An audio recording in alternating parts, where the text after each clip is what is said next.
Hello, everyone. Enough of that. Sorry about that. My dog is being a nuisance right now. He's tearing things up. Fortunately, it's nothing of mine that's of importance. But yeah. Thank you for tuning in today. Today we're gonna be going over something that I have kind of been waiting to do, but I've also been kind of anxious to do. I'm gonna be talking about. We're gonna be discussing that death. Now, the reason that I use that word is so that I don't spoil anything for those that are watching this. It's a way of telling you here that there is a death in the game that happens that is so traumatic for people that love this game. It's extremely traumatic for me, obviously, someone who's been into this game since it was very, very young. I'm 19 right now, and I've been into this game since I was 12. So I played this for my entire teenage years, really, and me going up to being an adult. My love for this game has not ended. I love the game. I love it. I love the story. I love the characters. And so this death that transpired in the game, it just really affected me through the entire game. I shared a lot of emotions in the game. Rage, anger, but also sadness. The emotions that Ellie was feeling, it kind of passed to me a little bit. It was very contagious to what Ellie was feeling, and it kind of just infected me a little bit. I didn't feel the full weight of what she felt, but I felt, I felt a little bit of what she feels. Just it may be like the tip of the iceberg for her, for me, but for her it was just like this entire weight coming down upon her. It's a very traumatic. And before we get into this, I want to say that there are spoilers ahead. I'm pretty sure that everyone watching this video has watched it at least, or knows what I'm talking about. But if you don't, get off of this. Do not listen any further. Stop watching this and play the game. You don't need to play for that long. Just play it for like an hour and then come back and you'll know what I'm talking about. So just get off of this right now and go somewhere else. And play the game and then come back here. Then we can discuss it together. Because what happens in that first hour of the game, that one death, catapults the rest of the game. And I'm not kidding when I say that this entire that death that happens in that first hour of the game, it's the reason of the entire game. It's the reason of Ellie's hate. It's what catapults her rage, her sense of injustice, that she feels wronged, and that they're going to get away with it. It's a sense of that. And so, obviously, if you've watched it, you know that Joel dies in the first hour of the game. Now, forgive me if I may get a little bit emotional here, just in case. I don't know if I am, but if I do, just please forgive me, pardon me, because once again, I do love these characters. I do. But with that being said, him dying really traumatized me for the rest of the game. I know that's a very strong word, but it's the only word that I can find that would describes how I felt when that happened, and just my state, my mental state going through the game. I was just traumatized. I didn't even know what to feel. I didn't know what to say. I just kept playing the game. And I beat the game in like 2 days, obviously. So, that was something. Yeah, So, I was very traumatized for the part of the game. And I just want to give you my reaction first, because I know that I couldn't give it to you guys, because once again, I couldn't do it. I was so interested in just what was going to happen, stuff like that, and just having to battle with technology, but at the same time play this game. I just couldn't do that. So I just played the game without the burden of some extra work. I just wanted to play it, and I did. And once again, I was extremely. By the end of it, I was crying.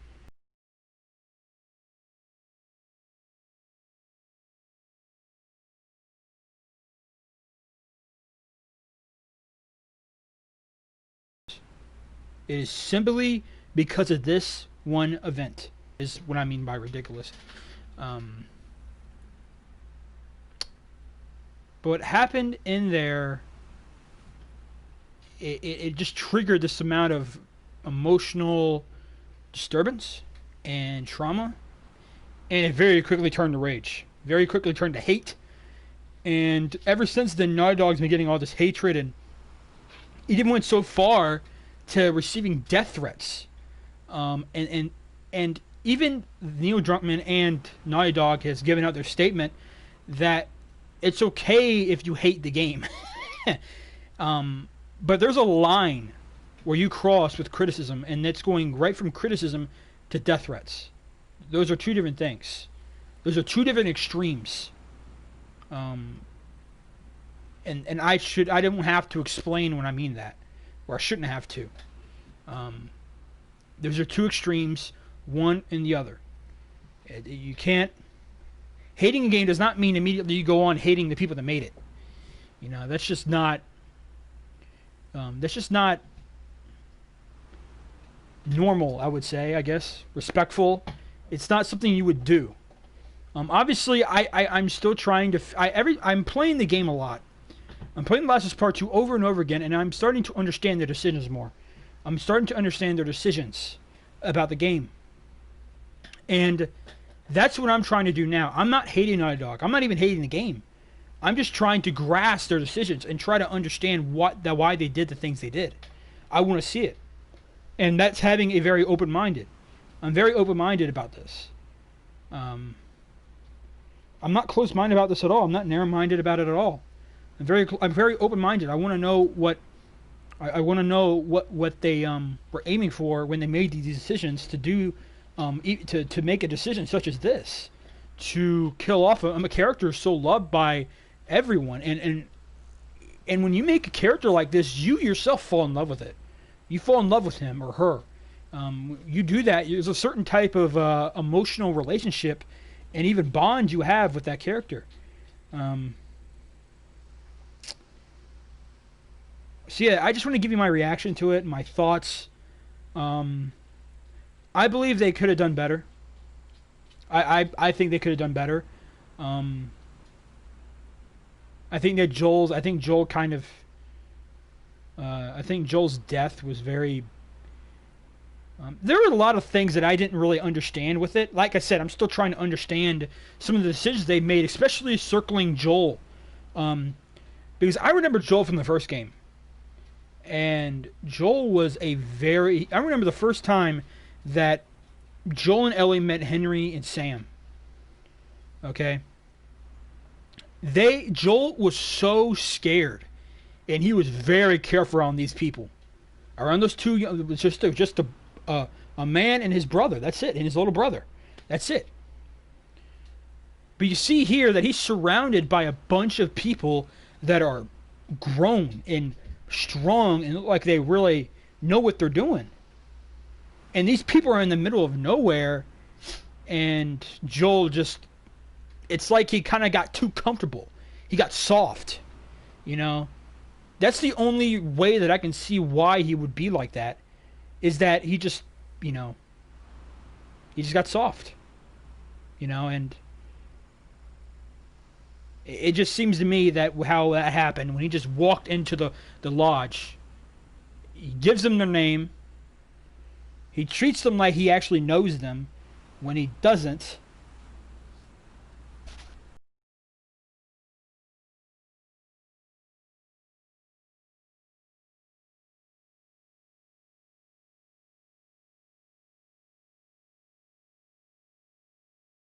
For no reason. They're there for confuse me. And once again, I'm still trying to understand this. I do not have I do not have my final review, my final statement on this game. I'm still playing it. I'm still trying to figure out concerning the story where I stand with it. And I wanna understand it the best I can before I give my final statement on the game as one. Um, so yeah, that's the first thing. It confused me that Joel would be so uh, he would just be so comfortable, just and he's like he forgot completely that there are people out there that are just ruthless, uh, you know. And Tommy telling them, "Hey, we have a camp a couple of minutes away, a couple of miles, oh not minutes, sorry, but miles away, like an hour worth," and that to me is like, what are you doing, man? You're not supposed to tell people where you live. This game is literally centered around survival. It has been 5 years since the original game, and then last I checked, I played the game so many times, I know exactly the type of people that are in that game. And men are worse in this game. You don't really get to see it that much because the hunters are not really there. You don't really face um, this ruthless group that is centered around survival. The WLF, the Wolves, are not centered around just survival. They're more of a military operation of bringing people in. So yeah, it just didn't really, it just kind of felt weird for Tommy to say that to her. It just felt weird, man. It just felt weird. I just didn't understand why they both would do that and be so, they would be so gullible and just so I wouldn't say stupid, but just not smart about it. Usually when you meet, even now, I meet someone new, I'm not going to tell you where I live. I'm not even going to tell you my first name. I have not. Or, well, I'm not going to say that. I'll give you my first name. But I ain't give you my last name. I ain't give you my phone number. I ain't going to tell you where I live. That's just, you don't do that when you first meet someone because you have no idea who that person is. It's just, it confused me a lot when they started doing that because it just didn't seem something authentic. It didn't seem like something they would actually do. They would be a little bit more smart because both of these men have seen what people were like after the outbreak. They understood how people were 20 years after the outbreak. They knew exactly what humanity was at the time in this timeline. They knew it, and they did something like this. It just very confused me. But once again, I can understand they got soft. They could have gotten soft. They could have became a little bit. It could have affected them in a way where they began to trust people because they're always surrounded by other people, and maybe they have brought people in who they found. So it could just be that way. Maybe they were just trying to do something like that. So it's just oh my goodness, yeah, it's just one of those things. It confused the heck out of me, and I have been trying to understand the decisions for it and why Joel acted that way. Why did Tommy act that way? So I've just been trying to understand it, and those are the only things that are on my mind about them just giving away their not only their who they were, their identity, but also where they lived. I just thought that was weird, But once again, maybe they have once before they met the WLF there, maybe they let people in so much to the point where anyone they ever met, they thought they can trust them. It just did not. It just, and once again, it just did not. It confused me really fast to see that happen.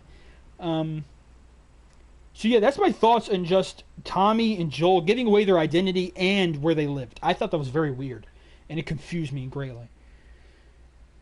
And then there comes the part where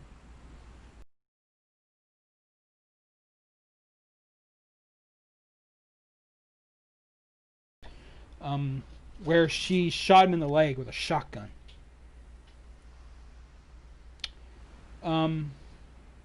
Um,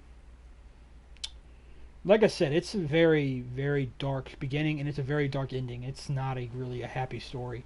It's a very sad and tragic tale of revenge. Okay, so I thought that he went out in such a bad way, where it just kind of dishonored him as a character. This is my first thoughts. These are my first thoughts when I saw him die. I was like, one, why did he die like that? He didn't die. He didn't die the way that he would have died in the St. Mary's Hospital. He was doing it protecting Ellie. He was trying to save her. But at the same time, I can see why Naughty Dog took this approach, because it showed you what hate is. It's authentic with the message they're trying to give. And him dying, it helped promote that and push that message further. So yeah, I mean, I enjoyed it. I enjoyed the game. Obviously, I was traumatized, but I enjoyed it to an extent. But I think, honestly, I just think that at first I thought it was dishonor to Joel's character. Excuse me. I thought it was a dishonor to his character. I obviously had no idea that he was going to die this way. I understood that it was very likely in my mind that he was going to die. I just didn't know. I just didn't know so soon and so brutal. I just didn't know. In that respect, my bad. So that's my thoughts on his death. It's just his death. It just seemed at first, when I first experienced it, I'm like, man, is this how he's gonna be going out?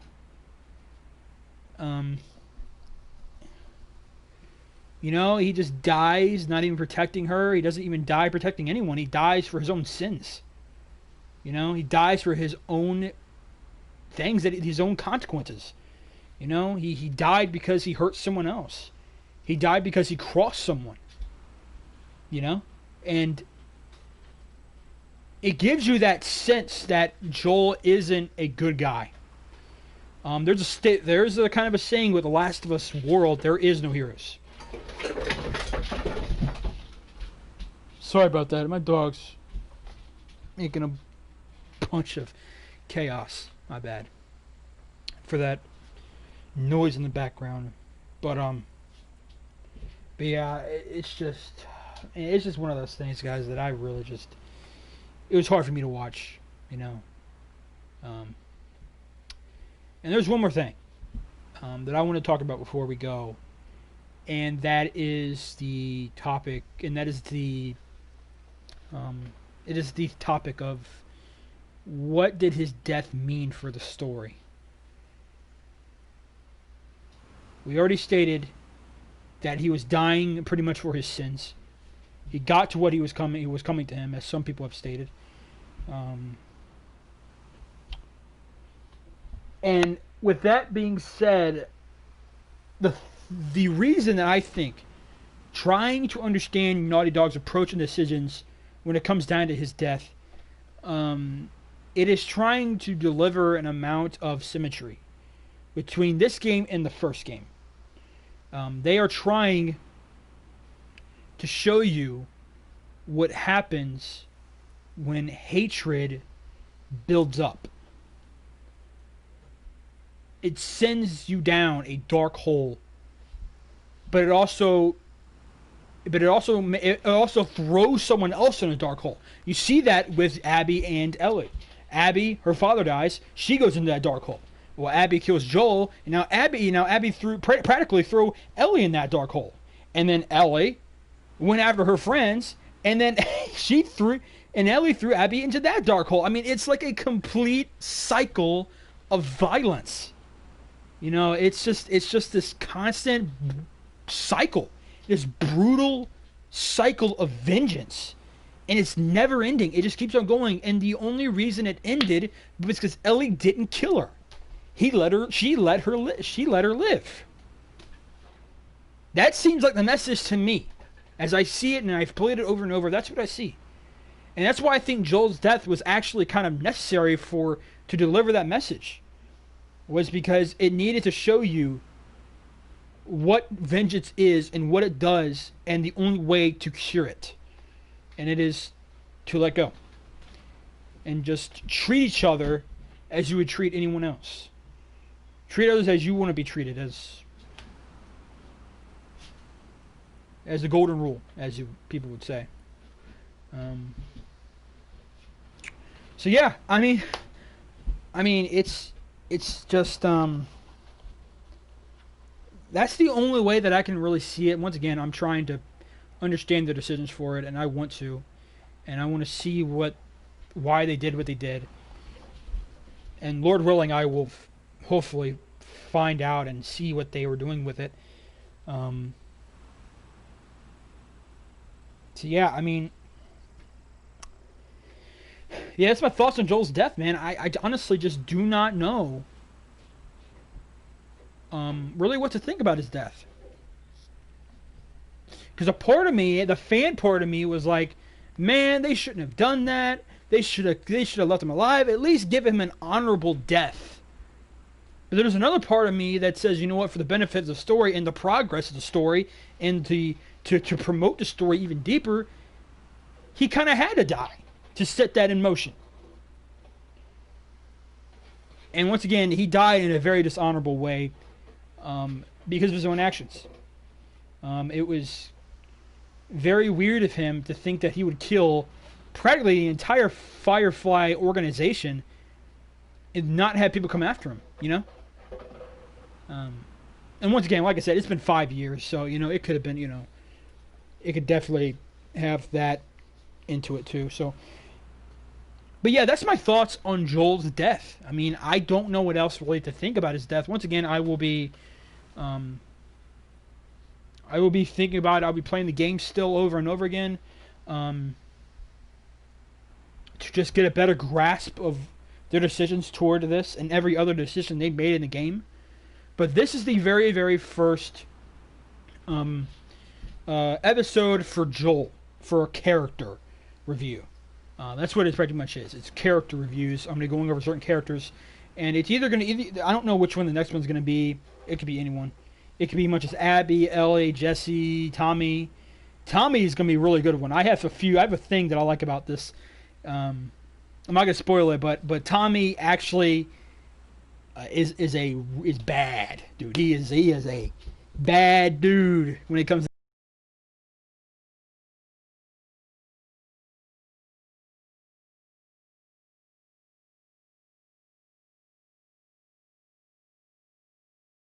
I want to play as Tommy completely killing everybody.